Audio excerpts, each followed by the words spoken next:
누구나 바로 무조건 대출을 받을 수 있다? 저희 잘못된 거잖아요. 나중에도 무식이잖아요. 성장이 들리다 싶잖아요. 우리가 그걸 다 알아서. 그럼 차가 얼마까지? 제가 이빨 뽑아준 사람 친구가 250까지 올라갔어요. 직장이 없어도 대출이 가능하다는 불법 대출업자의 작업 비법. 먹잇감이죠. 나쁜 맘 먹고 달라들라고 하면은 우리 속된 말로 팬티까지 벗겨먹을 수 있는 게 청년들이죠. 그들은 왜 청년들을 먹잇감으로 삼았나?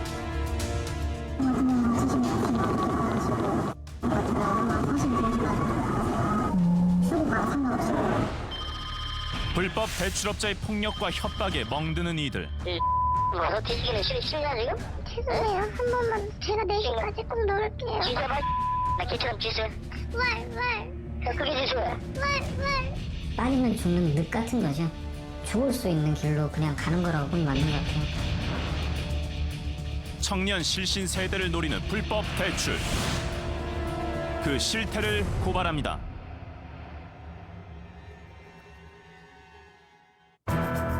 상식의 눈으로 진실을 추적하겠습니다. 안녕하십니까? 추적 60분 최지원입니다. 한때 청년들은 스스로를 연애와 결혼, 출산을 포기한 삼포 세대라 불렀습니다. 그러다 인간관계와 집까지 포기한 오포 세대, 꿈과 희망까지 포기한 칠포 세대를 넘어 이제는 실업과 신용불량의 이중고를 겪는다며 실신 세대라 자조합니다. 한 여론조사에 따르면 만 34세 이하 청년들에게 현재 고민이 무엇이냐고 물었더니 돈이나 취업이라는 답변이 70% 이상이었습니다. 10명 중 7명 이상이 돈과 취업 문제로 괴로워하고 있다는 겁니다. 이 청년들 중 저소득, 저신용자로 경제난에 시달리다 못해 불법 대출의 유혹에 빠지는 이들이 늘고 있습니다. 올해 25살 김희진 씨. 그녀는 매일 편의점에 들릅니다. 끼니를 때우기 위해서입니다. 하지만 그녀가 고심 끝에 고른 건 고작 우유 하나. 소비자가 1,500원짜리 우유가 요즘 희진 씨의 저녁 식사입니다. 편의점에서 주로 식사를 하세요? 네네. 싸니까 여기서 많이 먹죠. 하루에 몇 끼 드시는 거예요? 이거까지 포함하면 2끼? 두 끼? 네, 이거 한 번 먹고 그다음 회사 가서 한 번 먹고. 그럼 하루 식비로 쓰는 게 지금 보통 2,000원 안쪽으로. 2,000원 안쪽으로 써요? 네네. 희진 씨가 식비마저 아끼며 돈을 절약하는 이유는 대학 시절 받은 대출 때문이라고 합니다. 학비 내는 것도 부담스러울 정도로 형편이 넉넉지 못했다는 희진 씨네. 희진 씨는 부모님께 짐이 되지 않기 위해 최소한의 용돈으로 생활했다고 합니다. 좋지 못했어요, 네. 부모님도 힘들게 일하시고 그러니까 더 못 달라고 했던 것 같고. 모자랐죠, 항상. 항상 매달마다 모자랐죠. 월세도 나가야 되고, 공과금도 나가야 되고, 핸드폰비도 나가야 되고. 제일 많이 드는 게 식비 들고, 그 다음에 이제 학기 초 되면 교재비 들고. 대학교 2학년 새 학기가 시작될 무렵 그녀의 통장 잔고는 0원. 당장 교재 살 돈조차 없었습니다. 그때 한 남자를 소개받았다고 합니다. 그는 다름 아닌 불법 대출 브로커. 브로커는 돈이 절실했던 희진 씨에게 은행 대출을 받을 수 있는 방법을 알려줬다고 합니다. 계좌번호 좀 알려달래요. 왜 그러냐니까 대출 받으려면 일단 너가 일을 하고 있는 상태여야지 한다. 그래야지 그 월급이 찍혀 있어야 된다. 계좌번호 알려주고 돈이 입금 들어왔어요, 저한테. 마치 희진 씨가 한 휴대전화 판매점에 취업을 한 것처럼 꾸몄다는 브로커. 당시 희진 씨의 통장 입출금 내역을 보면 55만 원이 입금된 기록이 남아 있습니다. 브로커가 월급 명목으로 보낸 돈입니다. 이후 한 저축은행에서 대출이 승인돼 희진 씨 통장으로 1,000만 원이 입금됐습니다. 그런데 곧바로 무려 500만 원이 통장에서 빠져나갑니다. 브로커가 대출 수수료로 챙긴 돈입니다. 이후 3년 동안 희진 씨는 매달 약 23만 원씩 이자를 납부해야 했습니다. 생활은 더 어려워졌습니다. 대출 받고 나서는 그거 택배 뛰러 가던가 아니면 알바 대타를 하던가 네 그런 식으로 메꿨죠 저는. 애들한테 그냥 다이어트 해 하면서 마트 가면 막 큰 시리얼 있잖아요 싼 거 그거 조금씩 소분해갖고 막 우유는 싸니까 그거 하나에 같이 이렇게 타먹고 그랬죠. 불법 대출이란 걸 알아차렸을 땐 이미 빚쟁이가 된 후였다는 희진 씨. 브로커에게 전화를 해봤습니다. 지금 거신 번호는 없는 번호입니다. 다시 확인하시고 걸어주세요. 이미 잠적한 브로커를 찾을 방법은 없을까? 그가 희진 씨를 취업한 것으로 꾸몄던 한 휴대전화 판매점. 당시 브로커가 보내준 해당 업체 사진을 근거로 그를 찾아보기로 했습니다. 그런데 해당 주소지엔 휴대전화 판매점이 없었습니다. 여기 골목에 네. 혹시 그 예전에 핸드폰 가게 있었어요? 핸드폰 가게요? 예, 핸드폰이라고.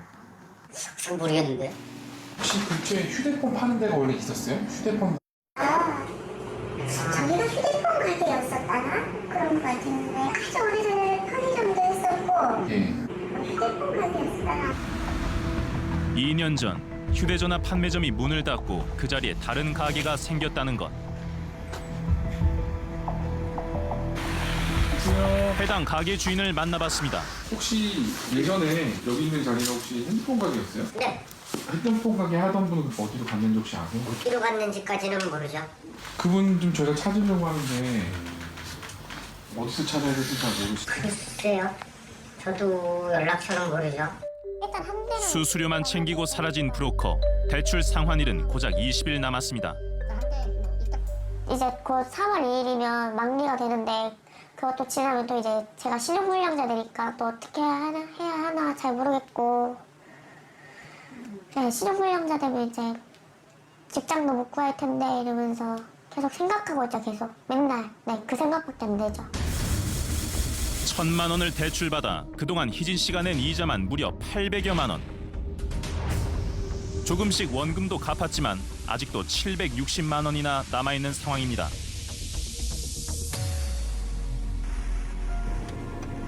어두운 밤이 되자 공장으로 출근하는 희진 씨. 지난해 대학을 졸업했지만 당장의 대출금을 갚기 위해 미래가 안정적인 일자리는 포기했습니다. 대출 이런 거 없었으면 바로 지금 동기들처럼 바로 했을 텐데 그걸 하면 그 3년 안에 돈을 못 갚으니까 빨리 갚을 수 있는 게 뭐 물류센터나 아니면 공장밖에 안 되니까 그래서 공장을 갔죠. 그 친구들 보면 좀 부럽지 않아요? 많이 부럽죠. 학교에 다니고 뭐 자기들끼리 일 얘기할 때는 막 저는 공장 다니는데 그럴 때 부럽죠. 불법 대출로 지게 된 빚은 그녀에게서 청춘의 꿈을 앗아가 버렸습니다.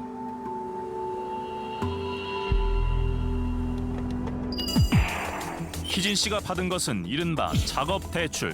브로커가 마치 의뢰인이 취업을 한 것처럼 서류를 조작해 대출을 받게 합니다. 대출금이 나오면 브로커가 그중 30에서 50%를 수수료로 챙깁니다. 매달 이자와 원금을 갚는 건 의뢰인의 몫입니다. 명백한 불법 대출이지만 인터넷상에선 작업 대출을 해준다는 브로커들이 판을 치고 있습니다. 이들은 무직자, 대학생 등 시중은행권 대출이 어려운 청년들에게 무조건 대출이 가능하다고 광고하고 있습니다. 작업 대출 브로커와 직접 통화를 해봤습니다. 예, 네, 저 보고서 연락드렸는데요. 예. 나이가 어떻게 되시죠? 26살이요. 26이시고 본인 등급이 어떻게 되세요? 저 6등급이거든요. 100만 원만 해가지고 급전을 아, 그런 건 안 됩니다. 그런 건 안 됩니다. 그럼 얼마부터 가능한 건가요? 저희는 출발이 1,500이에요. 고액 대출을 유도하는 브로커. 우리가 통화한 대부분의 브로커들은 직장이 없어도 대출을 받을 수 있다며 큰 소리칩니다. 무직인데 예. 무직자여도 가능한가요? 무직을 저희가 서류를 씌우는 겁니다. 사업자를 씌우던가 직장인을 씌우던가 저희가 씌웁니다. 그게 작업이에요. 따로 뭐 문제되는 거는 없나요? 저희가 불법은 안 해요. 그러니까 시간 걸려도 합법으로 합니다. 저희. 근데 지금 테니스가 되게 좋은 게 우선 나이가 어리잖아요. 그리고 지금 딱 직장 들어갈 나이잖아요. 갑자기 40몇 살인데 전 이제 신입사원 직원이 됐어 이런 거짓말 같잖아요. 26살이고 취직할 때 됐는데 우린 취직이 됐어. 세금도 잘 내고 그러면 VIP 바로 등급 올라가고 1금융권 2금융권 저희가 뽑을 수 있는 데는 다 뽑아드리는 거예요. 어차피 은행에서 우리한테 해주는 게 없잖아요. 우리가 은행 거 알아서 빼먹어야지. 친구랑 같이 가보고 싶은데 가능한가요? 친구 저랑 둘이 같이 하시면 더 좋죠. 저희가 이제 사업자 있는 사람들이 있거든요. 그런 분들한테 두 분 다 내 직원으로 놓고 만드는 거예요. 그렇게 해가지고 하면은 두 분이 하면은 거의 한 1억 원 그냥 넘을 것 같은데 두 분이 같이 창업하셔도 될 것 같은데 커피숍 같은 거 하나 차리면 괜찮죠. 우리는 한 작업 대출 업체를 직접 찾아보기로 했습니다. 그들과의 만남은 꽤나 비밀스럽게 이루어졌습니다. 네, 여보세요? 지금 차 비상깜빡이 켜 있잖아요. 저 예. 빨리 가세요. 당일 작업 대출을 약속한 해당 업체. 제작진이 차에 오르자마자 동사무소에 가야 한다며 서두르기 시작합니다.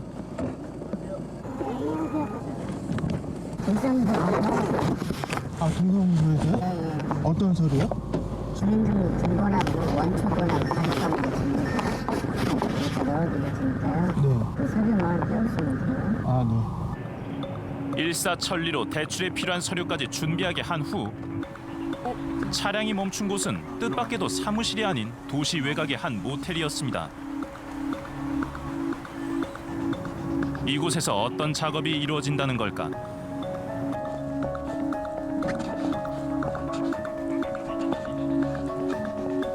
제작진이 안내된 방에는 작업 대출 상담실장이라는 남자가 먼저 온 20대 여성과 상담을 하고 있었습니다. 저희 작업대주잖아요. 나이대로 60이잖아요. 네, 저 보시고.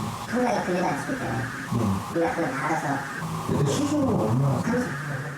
1,000만 원 뽑으면 7억 가져가면 되고 우리 사고 좀 되고 1억 뽑으면 7천 가져가면 되고 1,000만 원.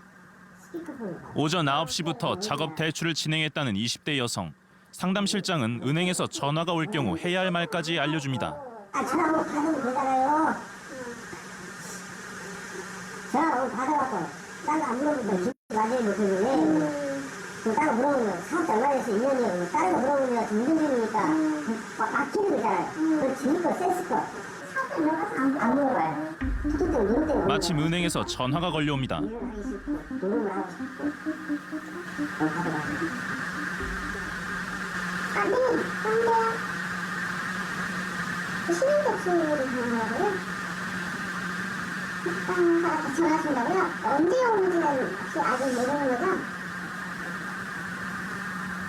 또 빠르시고 좋겠네요. 왜냐면 지금 저도 바쁜 부분이라서. 네. 직장인이라고 물어보더라고.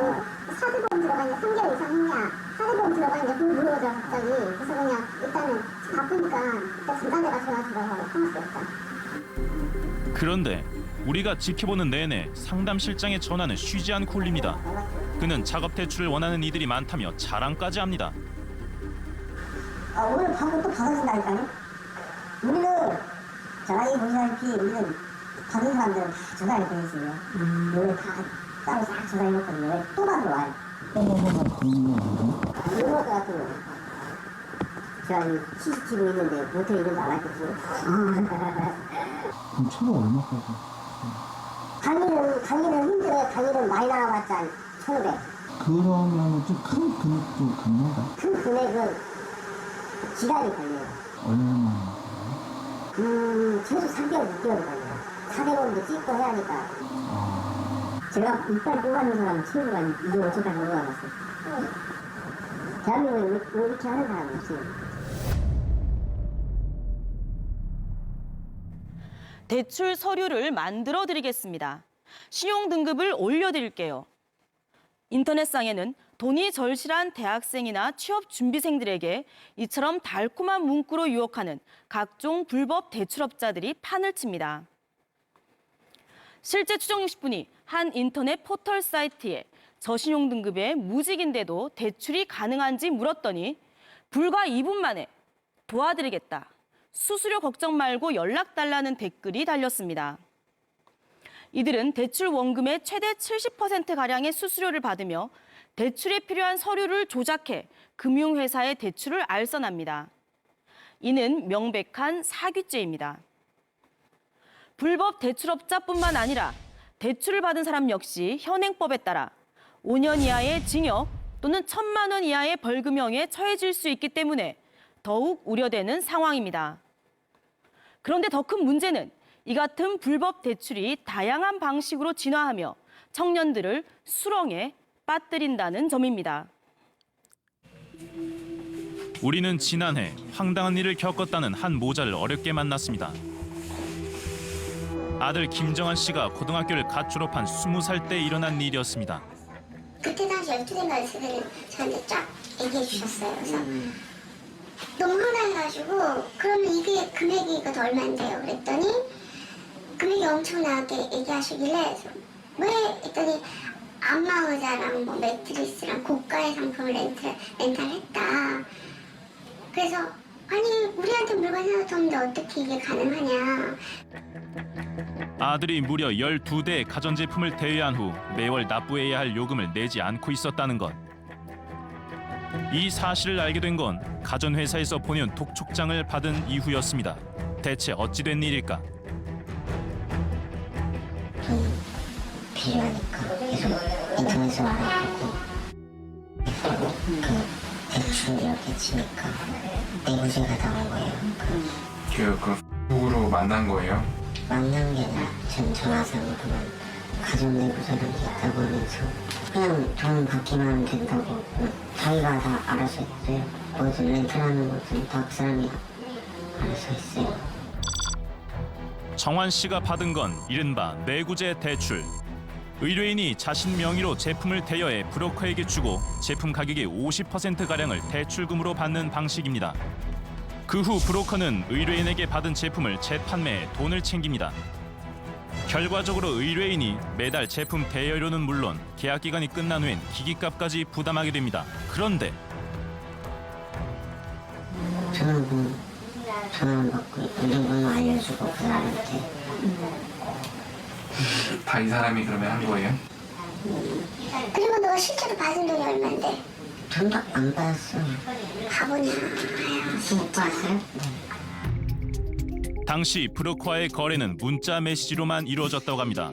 그런데 정환 씨가 가전제품을 대여한 후 브로커가 대출금도 주지 않은 채 잠적해버렸다는 것. 그렇다면 정환 씨가 대여했다는 12대의 가전제품은 어디로 사라진 걸까? 당시 브로커는 정환 씨에게 한 남자를 소개했다고 합니다. 그는 정환 씨가 대여한 가전제품들을 설치할 장소를 제공해준 사람이었습니다. 정환 씨가 사는 지역과는 멀리 떨어진 청주와 부산, 대구에서 각각 4대의 제품을 전화통화를 통해 대여했다는 정환 씨. 12대의 제품들이 모두 장소 제공자가 알려준 주소지에 설치돼 있기는 한 걸까? 사실을 확인해 보기로 했습니다. 정환 씨가 처음으로 제품 대여 계약을 맺었다는 해당 지점부터 찾아가 봤습니다. 안녕하세요. KBS에 봤는데요. 저 팀장님 좀 만나뵙고 말씀 좀 여쭤볼 있어요. 지점장은 정환 씨가 제품을 대여할 당시 계약에는 아무런 문제가 없었다는 말부터 꺼냅니다. 제가 분명히 제가 이거 판매할 때 녹시 제가 했거든요. 녹시를 제가 직접 씨랑 통화하셨어요? 예, 제가 직접 통화를 해가지고 직접 했는데 네. 제가 오늘 아침에도 그걸 들어봤어요. 네. 근데 정확하게 자기 입으로 주소 얘기하고 자기 입으로 맞다고 얘기하고 설치 빨리 좀 해주세요까지 얘기를 했어요. 네. 20살짜리가 일반적으로 봤을 때 한 번에 5대를 한다는 게 상식적으로 한 번 좀 그런 친구들이 있어요. 실질적으로. 그렇게 쓰는 친구들도 있어요. 20살 예. 된 친구들이. 예. 어머님께서 내주신다. 그리고 원래 어머님 명의로 해야 되는데 어머님 신용도가 안 좋아서 아들 명의로 하겠다 해서 신분증 받고 하는 케이스도 있고요. 근데 이 친구는 사람인데 딴 지역에서 이렇게 한다는 거 약간 의심스럽진 않으셨어요? 아니, 그런 것까지 다 의심하면 솔직히 얘기해서 어떻게 일을 해요? 우리는 지점장에게 제품 설치 장소를 물었습니다. 지금 물건 샀을 때 한 군데 나가 있어요? 한 군데 나가 있을 거야. 취재진이 확인한 결과 정환 씨가 대여한 제품들은 당시 장소 제공자가 알려준 주소지 3곳에 분산돼 설치된 것으로 밝혀졌습니다. 우리는 수소문 끝에 장소 제공자와 전화를 할 수 있었습니다. 그런데 원래 알던 사이예요? 아니 아예 모르는 사이라니까요. 그러니까 어떻게 이렇게 만남이 됐는지가 궁금해서. 저를 그 메신저 뭐 거기에다가 초대를 하더라고요. 네. 예, 그래가지고 제가 그 방에 들어가가지고 뭐 장소를 좀 달라, 저한테 뭐 이거 공짜로 쓰면 된다, 뭐 그래가지고 저희 사무실에 있으니까. 몇 대 갖고 계세요? 정수기 한 대요. 혹시 그 정수기 지금 어디 있어요? 그 가게에 있습니다. 브로커와 전혀 모르는 사이지만 설치 제품을 무료로 써도 된다는 말에 자신이 쓰던 사무실 주소를 불러줬다는 장소 제공자. 그중 한 곳을 찾아가 확인해봤습니다.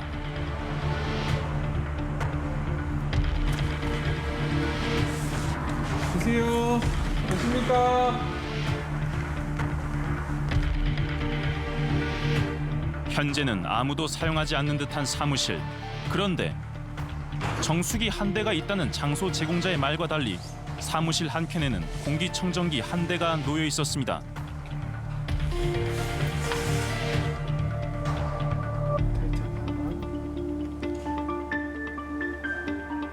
때마침 제작진을 보고 건물 관리인이 다가옵니다.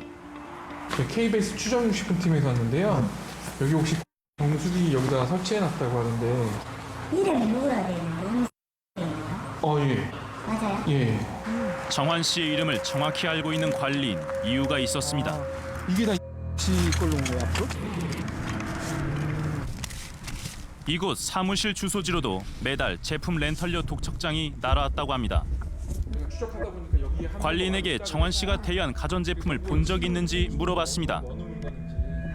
정수기 여기다가 설치해놨다고 하는데. 그 정수기 어디 갔어요? 모르죠. 아니, 여기 뭐뭐 있었어요, 또 물건이? 공기청정기 3대, 예. 정수기 큰 거 한 대, 예. 침대 한 개. 예. 수도 없이 많아. 지금 남아있는 거 저기 공청기 한. 이게요? 나머지는 어디로 갔는지 아세요? 모르죠. 사무실 안팎을 자세히 살펴봤지만 공기청정기 외 나머지 제품들은 발견할 수는 없었습니다. 우리는 다시 장소 제공자에게 전화를 걸어봤습니다. 그런데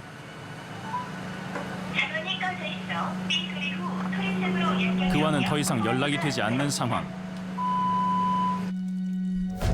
우리는 정환 씨가 제품을 대여한 회사 본사에 그의 사정을 알리고 해결 방법이 있는지 물었습니다.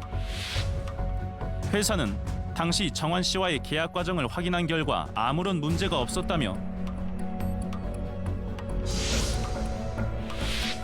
계약 해지를 위해선 500여만 원의 연체료는 물론 2천만 원이 넘는 기기값까지 납부해야 한다고 답변했습니다.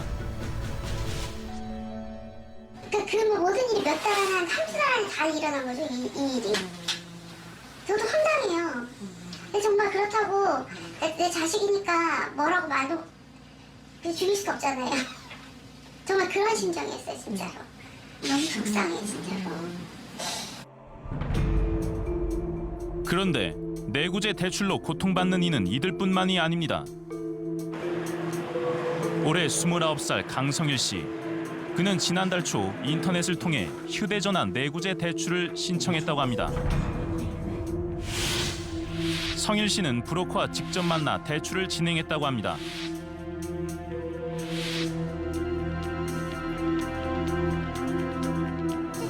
개당 200만 원인 최신 휴대전화 2대를 개통하면 150만 원을 현금으로 주겠다고 약속했다는 브로커. 하지만 휴대전화 개통 후 브로커는 잠적했고 돈은 한 푼도 받지 못했다고 합니다.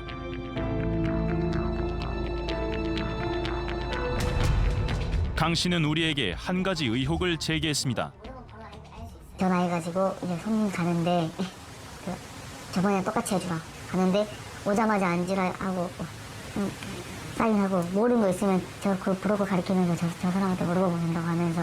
선생님 보시기에는 그 핸드폰 매장 점주하고 이 브로커하고 내부진 걸 알고도 서로 확실해요. 제가 100% 확실해요. 내구재 대출 브로커와 휴대전화 판매 점주가 공모한 정황이 있었다는 겁니다. 강 씨와 함께 해당 판매점을 찾아가 봤습니다. 저희는 그냥 전송을 해드리는 것 같아요. 숨기고 나가고 있습니다. 본인 진짜. 나머지는 그분들이랑 얘기를 하셔야 되는 거고. 어떻게 하시는지. 그거는 제가 말해드리고 지인을 통해서. 그런데 강 씨가 브로커와 연락이 안 된다며 답답해하자 곧바로 브로커에게 전화를 거는 점주.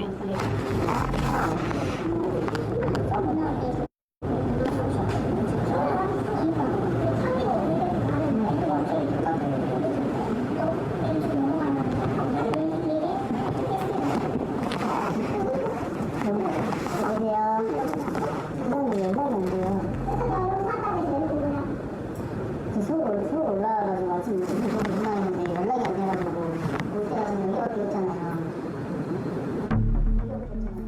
내구재 대출에 대해 잘 모른다던 점주의 휴대전화에 브로커는 내구재 사장이란 이름으로 버젓이 저장돼 있었습니다.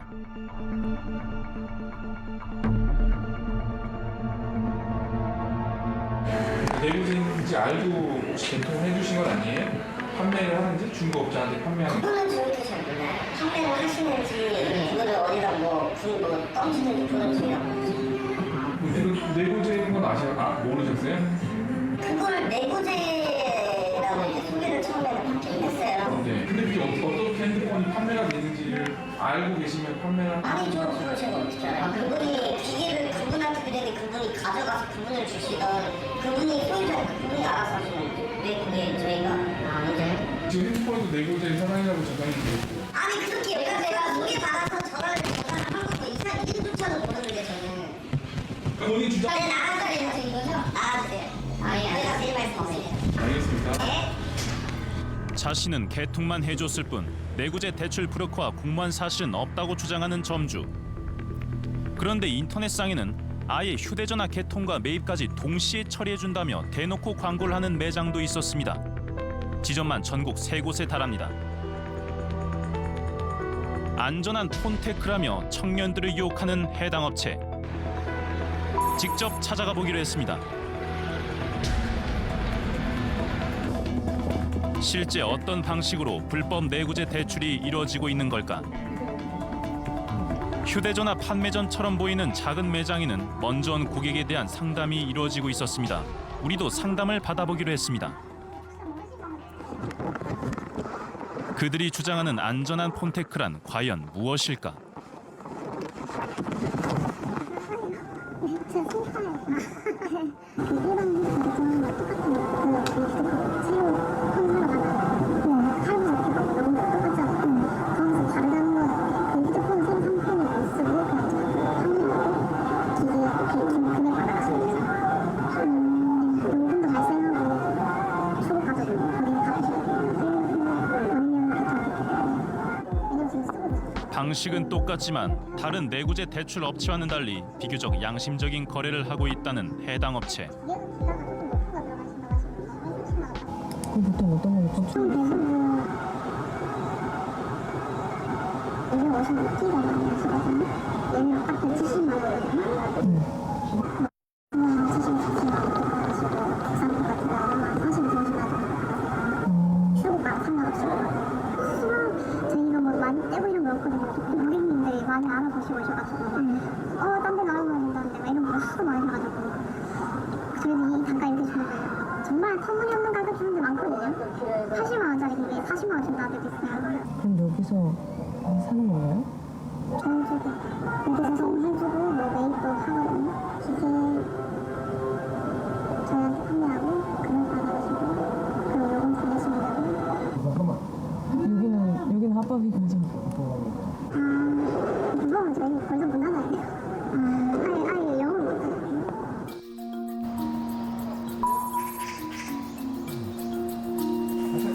우리는 우리는 취재 도중 모은 자료들을 취합해 서울시 민생사법경찰단에 수사를 의뢰했습니다. 자료 검토 후 해당 매장에 대한 수색영장이 발부되었습니다.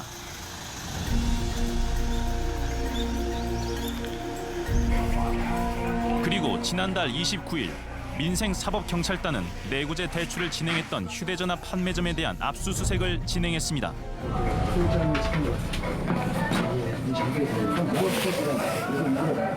휴대폰 판매하는 문제가 있는지 확인하러 온 거야. 내가 특정 형식이 되고요. 수색 결과 매장에서는 새 휴대전화 여러 대가 발견됐습니다. 해폰도 다 대상이에요. 왜 대상이냐면 개통을 하기 때문에 있는 거잖아요. 아니 이건 거래처들은 다 작아지는 저희 매장에 좀 휴대폰 사러 갔어요. 네네. 그냥 이렇게 뭐 어떤 폰이 있냐 뭐 사를 거 아니에요. 그럼 저희가 이제 그렇게 이런 보여주는 이런 게 이거는 저거랑 진열용 아니면 이런 게 있다는 거를 보여주는 샘플이라는 거죠. 점주는 새 휴대전화는 내구재 대출로 이용되는 제품이 아니라고 발뺌합니다. 잠시 후 현장에서 서류 한 장이 발견됩니다. 출고가 170만 원에 달하는 최신형 휴대전화를 단돈 70만 원을 주고 매입한 계약서였습니다. 이날 수사단은 매매 계약서와 중고 휴대전화를 압수했습니다. 집행 과정에서 범죄 행위가 소명될 만한 여러 가지 유의미한 자료들이 많이 나왔습니다. 저희들이 복귀를 해서 이 자료들 정밀 분석해서 범죄 행위가 소명이 된다면 사법 처리할 계획입니다. 압수수색이 진행된 해당 내구재 대출업체의 경우 현재 서울시 민생사법경찰단이 증거물을 분석해 범죄 규모를 확인하는 중입니다. 내가 나를 구제한다는 의미의 내구재 대출. 하지만 이름처럼 구제가 되기는커녕 인생을 빚에 저당 잡히게 됩니다. 기기를 판매하고 난 후 고작 몇십만 원 남짓한 현금을 손에 쥘 뿐 결과적으로 가전제품의 기기값은 고스란히 자신이 갚아야 할 몫으로 남기 때문입니다. 업자가 기기만 챙기고 달아나 대출금을 못 받는 일도 비일비재합니다. 본인 명의로 개통한 통신기기가 대포폰 등으로 이용돼 사용하지 않은 통신요금을 내야 하는 경우도 있습니다. 자신이 해당 계약을 맺은 당사자이기 때문에 피해에 대한 구제도 힘듭니다. 결국 빚이 눈덩이처럼 불어나 신용불량자로 전락하는 경우가 많습니다. 그런데 왜 청년들은 사기나 마찬가지인 불법 대출업자의 말에 속게 되는 걸까요? 우리는 불법 대출에 대해 잘 알고 있다는 한 남자를 만났습니다. 3년 6개월간 복역 후 현재는 성실히 살고 있다는 전직 불법 대출 브로커였습니다. 사채를 빌려서 돈을 못 갚은 사고자들이 신용이 괜찮으면은 작업 대출을 제가 직접 해서 수수료를 포함해가지고 이자를 얹어가지고 돈을 상환을 받았죠.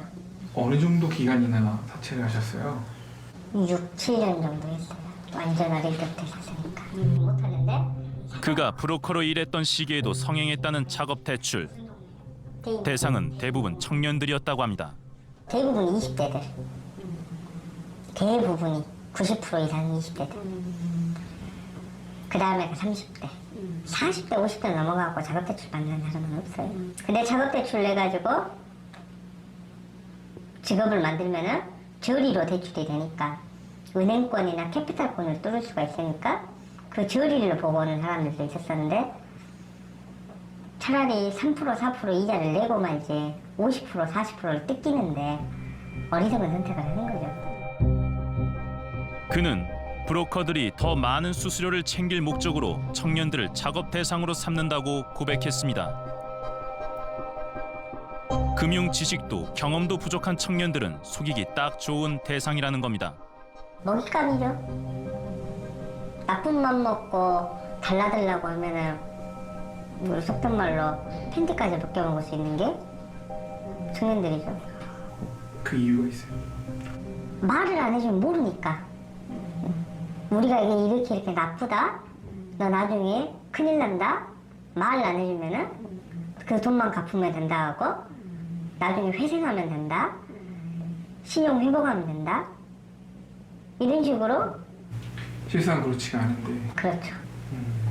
작업대출 하잖아요. 그러면 금융거래 질서문란하고 사기대출이 걸리기 때문에 회생하고 뭐하고 아무것도 안 돼요. 평생 동안 다 갚아야 돼요. 그거는. 그렇게 돈을 빌리러 오시는 분들한테 이야기해 주십니까? 안 해주죠. 그는 우리에게 최근 성행하는 다양한 불법 대출 방식에 대해서도 알려줬습니다. 자, 일단 고액 작업대출에 쓰여 있잖아요. 여기에 기간을 길게 잡으신 다음. 그러면 기간을 길게 잡는 소리가 뭐냐면은 뭐 길게는 6개월까지 잡아야 돼요. 4대 보험이 6개월 정도 납부가 돼야 되니까 연봉 대비 한 80% 정도까지는 대출이 나와줘요. 그 다음에 결혼을 시켜버려요. 여자 1명 수수료를 주고 결혼을 시켜가지고 전세자금 대출. 그럼 어떻게 하는 거? 결혼을 시킨다는 게 위장으로?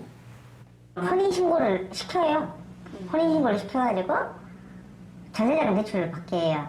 그러면은 전세자금이 8천만 원이 나오면은 실질적으로는 지 손에 떨어지는 돈은 몇백도 안 돼요. 뭐 유행하고 있는 자체가 30, 50 대출이라 해가지고 30만 원을 빌리면 다음 주에 50으로 갚아야 돼요. 그래서 다음 주에 50으로 못 갚으면 20만 원을 내면 연장을 해줘요. 일주일 동안. 그러면은 30만 원 빌려주고 한 달 동안에 받아먹는 게 80을 받아먹어요. 그래서 50이 남아요. 계속 악순환 하는 거예요. 30만 원 빌리고 20만 원씩 계속 내는. 지난 12월 병에 걸린 남편이 실직하는 바람에 급히 3050 대출을 받았다는 김유리 씨. 그녀는 우리에게 브로커와 나누었다는 충격적인 대화 내용을 들려줍니다. 이거 지금 나갖고 장난이야 지금? 죄송해요. 한 번만 제가 4시까지 꼭 놀게요. 전수대로 잡아야 돼. 끊어. 양술 말고. 브로커는 유리 씨에게 대출금을 갚으라며 매일같이 폭언과 협박을 일삼았다고 합니다. 왜 사나 이런 생각이 제일 많이 들었어요. 제일 많이 들고 도대체 내가 어딜 가야지 끝날까. 그때 그게 너무 힘들어갖고 솔직히 유서도 썼었거든요. 그래서 그냥 팔기가 싫었어요. 30만 원을 빌려 50만 원으로 갚는 3050 대출을 알게 된 건 인터넷을 통해서였다고 합니다. 문제는 유리 씨가 30만 원을 빌린 후 돈을 갚지 못하자 매주 이자가 10만 원씩 불어났다는 점입니다. 혹시 30만 원 빌리셔서 네. 그거는 다 갚으셨어요? 네. 총 얼마를 그쪽에다가 줬어요? 아마 그때 당시에 70만 원 돈 가까이 줬을 거예요. 70만 원? 네. 30만 원 빌리고 70만 원 갚으신 거예요? 네. 어느 정도 기간 만에 이렇게 갚으셨어요? 한 달 만에요. 다시는 대출을 받지 않겠다고 다짐했다는 유리 씨. 하지만 극심한 생활고 때문에 이번엔 50만 원을 빌려 80만 원으로 갚는 5080 대출을 받았다고 합니다. 애기랑 저랑 둘이 독갑이었었거든요. 돈이 하나도 없으니까 검사 받을 비조차도 없는 거예요. 검사비 같은 경우에 2, 3만 원 정도 들고 이렇게 뭐 약 먹고 뭐 하면은 돈이 좀 드는데 그때 당시에 단돈 1,000원도 없었어요. 정말 힘들었었거든요. 50만 원을 빌린 후 2달간 매주 20만 원가량 총 166만 원의 이자를 냈다는 유리 씨. 아직도 원금이 남아있는 상황이라고 합니다. 뭐 길거리에 있는 그냥 모든 매장을 다 잃어본 것 같아요. 그런 매장뿐만이 아니라 애기 맡겨놓고 설거지하고 가고 그렇게 있었어요. 대출금을 갚지 못한 후 시작됐다는 불법 추심. 매일 밤 자정이 넘으면 어김없이 브로커로부터 전화가 걸려왔습니다. 그의 횡포는 날이 갈수록 심각해졌다고 합니다. 와서 뒤지기는 싫냐 지금?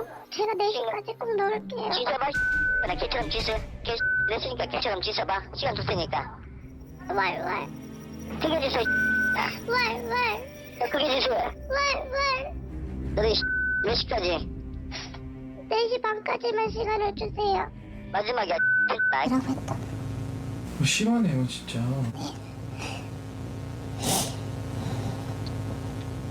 경찰에 신고해보신 생각 안 해보셨어요? 경찰에 신고도 해봤었어요, 예전에도. 근데 예전에 신고를 했었을 때 당시에 이제 그쪽 업체로 전화를 하셨더라고요. 그리고 나서 저한테 연락 와서 너 경찰에 신고했으니까 이제 어디까지 가보자.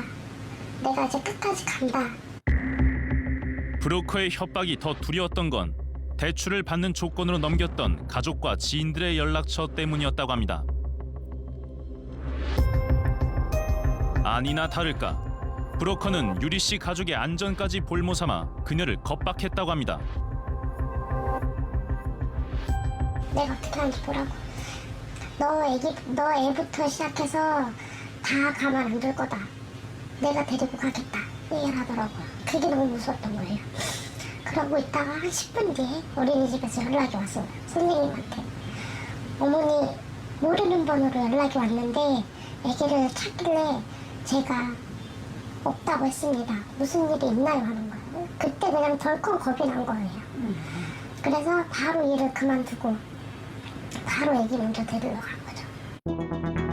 그 후 대출금을 갚기 위해 안 해본 일이 없다는 유리 씨. 그녀는 불법 대출을 받았던 자신의 지난 날이 너무도 후회된다며 자책하고 있었습니다. 그냥 차라리 악착같이 살 수밖에 없어요. 정말 악착같이. 그렇게 살아야 될 것 같아요. 절대 이거는 다시는 발을 들여서도 손을 대서도 안 되는 돈. 딱 그거예요. 절대. 빠져나올 수가 없어요. 그냥 수렁처럼 계속 빠지는 늪이에요. 우리가 취재 도중 만난 불법 대출 피해자들은 모두 평범한 삶을 원했던 청년들이었습니다. 이 청년들에게 처음 부여되는 신용 등급은 평균 6등급. 교재를 살 돈 혹은 고시원비 낼 돈을 구하고 싶지만 저신용 청년들에게 제도권 내 금융회사는 돈을 빌려주지 않습니다. 2018년 8월 기준 상위 20개사 대부업체에서 대출을 받은 20대는 약 23만 명. 3개 이상의 금융회사에서 돈을 빌린 다중 채무자 중에도 20대 비중이 7.1%나 됐습니다.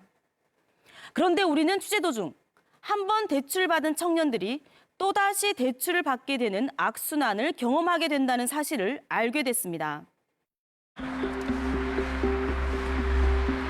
긴 설득 끝에 만나게 된 현직 불법 대출 브로커. 그녀가 우리에게 들려준 이야기는 충격적이었습니다. 금융사에 속해 있는 분들도 그렇게 연결을 해주세요. 이게 워낙 수단 자체가 이미 알려줄 대로 알려졌기 때문에 이렇게 해서 와요, 정보가.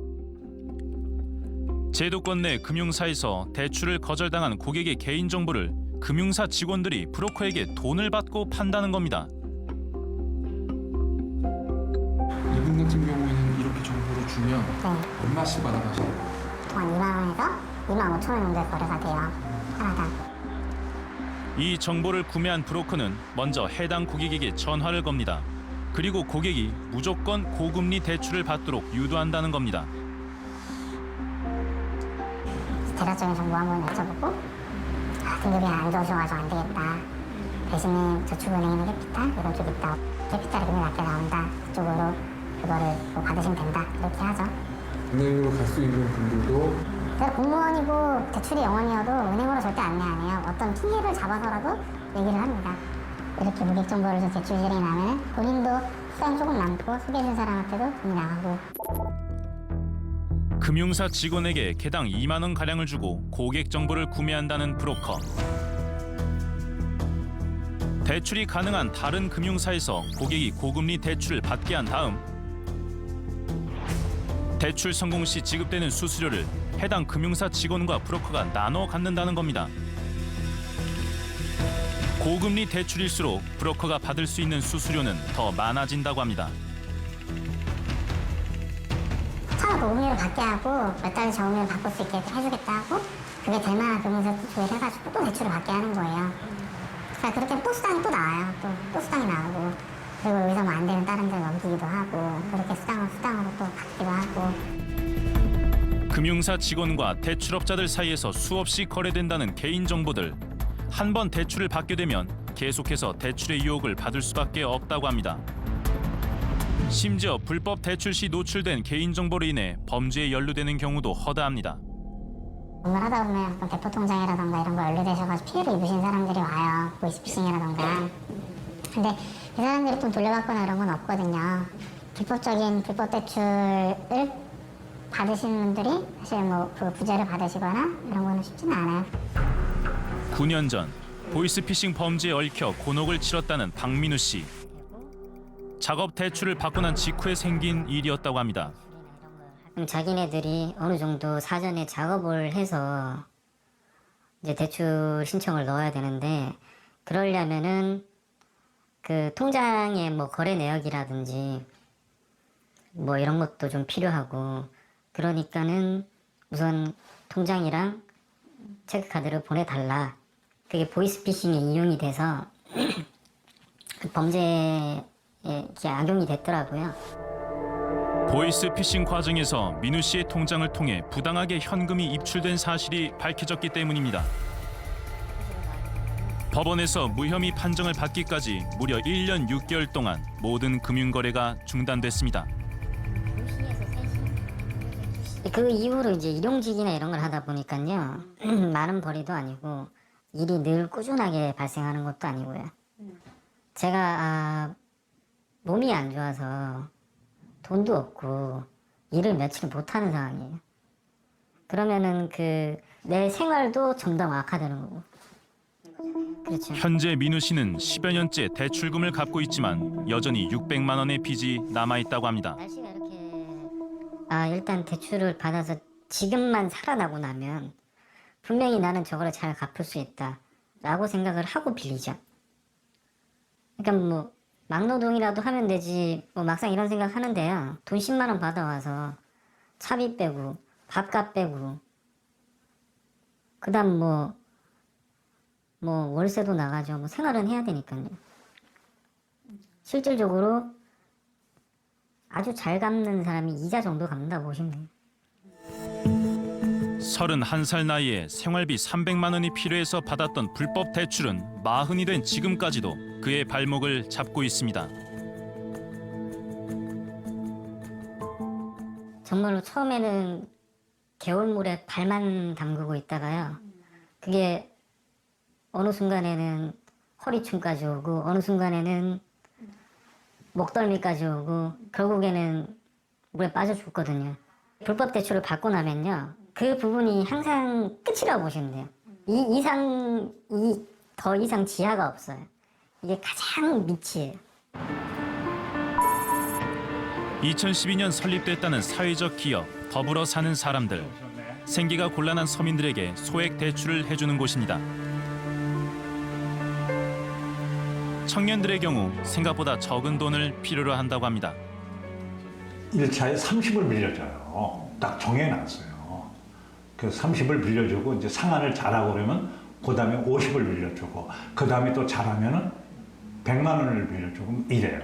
돈 30만 원, 50만 원, 30만 원이 없는 거예요. 고시원비 못 내면 돈 한 푼 없다는 얘기죠. 그러니까 근근히 먹고만 사는 거지 벌어서 또 그게 일이 계속 있는 게 아니니까. 지난 7년 동안 이곳에서 진행한 대출은 총 2,020건, 6억 8천만 원의 대출이 승인됐습니다. 청년들의 경우 1인당 평균 30여만 원의 돈을 대출했습니다. 실제 이 사회적 기업의 홈페이지에는 적은 돈을 대출받고 희망을 찾았다는 청년들의 후기가 가득합니다. 청년들에게 30만 원 가량의 돈은 생각보다 큰 힘이 되고 있었습니다. 그 30만 원, 50만 원 빌려 사용하시는 분들의 상황에서 그 금액이 그분들에게 큰 도움이 될까요? 그러면 그 진짜 하나의 그 마중물이 되고 하나의 이 시드머니가 되고 이렇게 될 수 있죠. 그래서 30만 원씩 한번 빌려주는 걸 해보자 이거예요. 저희가 이미 실험도 해봤고 그래서 그분들이 잘 갖고 한 85% 갖고는요. 근데 그런 제도도 없으니까 불법 사금융에 가서 진짜 노예 아닌 노예 생활을 하는 거예요. 전문가는 생계가 어려운 청년들 대상의 대출은 복지 차원에서 접근해야 한다고 강조합니다. 대학생 같은 경우는 이자 자체가 부담이 될 수 있는 사람들이 있을 수 있죠.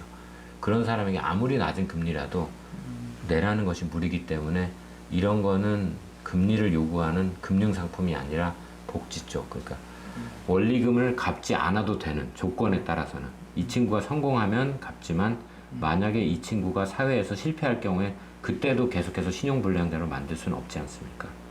복지 쪽에 접근하는 것이 맞다고 생각합니다. 그동안 우리 사회는 빚을 진 청년들에 대해 비난부터 하기 일쑤였습니다. 능력이 없으면 빚을 지지 말아야 한다거나 더 노력하라고 말해왔습니다. 그런데 최저시급 8,350원을 받는 청년이 교육비와 생활비 부족으로 1,000만 원 넘게 빚을 지고 있는 현실을 단지 개인의 나태함 때문이라고 치부할 수 있는 걸까요? 이들이 필요로 하는 종잣돈은 고작 30여만 원. 이 돈이 없어 대부업체에 고금리를 쓰는 20대 청년 10명 중 9명가량이 빚에 허덕이면서도 성실하게 돈을 갚고 있다고 합니다. 전문가들은 청년들이 감당할 수 있는 정도의 대출을 통해 자금을 조달하고 금융 실적을 높일 수 있는 기회를 줘야 한다고 주장합니다. 생활비 100만 원을 마련하기는 어렵지만 1,000만 원의 빚을 지기는 쉬운 사회. 과연 정상적이라 할 수 있을까요? 이제 우리 사회는 청년들이 왜 이런 불법 대출에 노출될 수밖에 없는지 그 이유를 더 깊이 고민해야 합니다.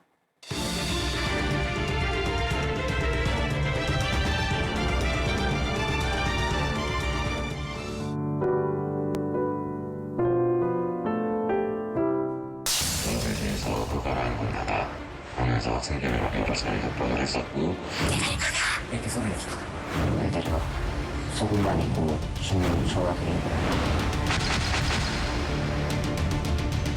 내가 알아서까지 교수님의 영향권을 이제 벗어날 수가 없게 된 거죠.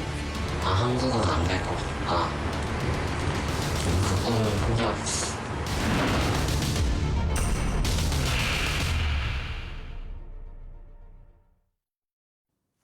추정 60분에선 1인 인터넷 방송으로 인해 피해를 입은 분들의 제보를 기다립니다.